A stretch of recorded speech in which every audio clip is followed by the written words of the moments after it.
देखिए, पहले तो हम चौधरी साहब और हम शीर्ष नेतृत्व का आभार प्रकट करते हैं, मोदी जी का, नड्डा साहब का, अमित शाह जी का, मनोहर लाल जी, नायब सैनी जी, विप्लव जी, जिन्होंने इतना भरोसा हम लोगों के ऊपर जताया।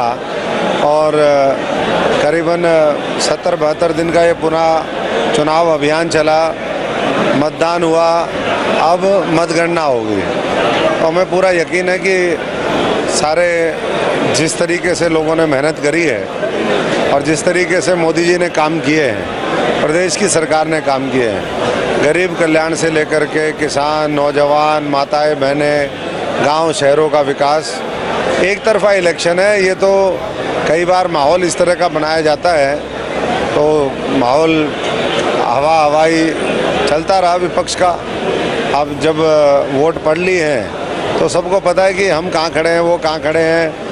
एग्जिट पोल भी आ गया, जो हम कह रहे थे कि 400 पार के नज़दीक पहुँचेगा मामला, तो अधिकतर एग्जिट पोलों ने उसके नज़दीक वो किया है। और मोदी जी के नेतृत्व में तीसरी बार ये चुनाव पार्टी लड़ रही है, और हर चुनाव में पहले से बढ़ कर के वोट परसेंटेज भी, और मैं समझता हूँ कि सीट भी वो मिलेंगी। और तेज़ी के साथ हम पूरा हरियाणा में भी, सिरसा में भी, रानिया में भी और बेहतर काम करके दिखाएंगे। एग्जिट पोल की अगर बात करें तो एग्जिट पोल में सिरसा की जो सीट है उसको कहीं ना कहीं डैमेज दिखाई दे रही है, तो क्या लगता है? नहीं, ऐसा मुझे नहीं लगता।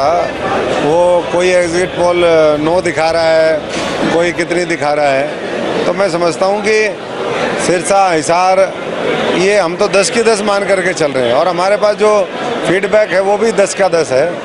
बाकी बहुत से मैनिपुलेशन होते हैं, बहुत लोगों ने झूठ का, अफवाह का, षड्यंत्रों का सहारा लिया, लेकिन अब क्या है, अब तो परसों इस समय तक तो सब लड्डू बांट रहे होंगे, स्थिति क्लियर हो जाएगी, और जो पहले छोड़ के भागे थे फिर भाग जाएंगे। तो साहब, सोशल मीडिया पर चर्चा चल रही है कि हरियाणा से 3 प्रत्याशियों ने शिकायत दर्ज करवाई है बीजेपी हाईकमान को, जिला अध्यक्षों ने या भाजपा के जो नेता है उन्होंने खिलाफत की, तो उसमें आपका नाम भी है। देखिए, चौधरी साहब भी यहीं हैं, मैं भी वहीं हूँ, हम भी वहीं बैठे थे।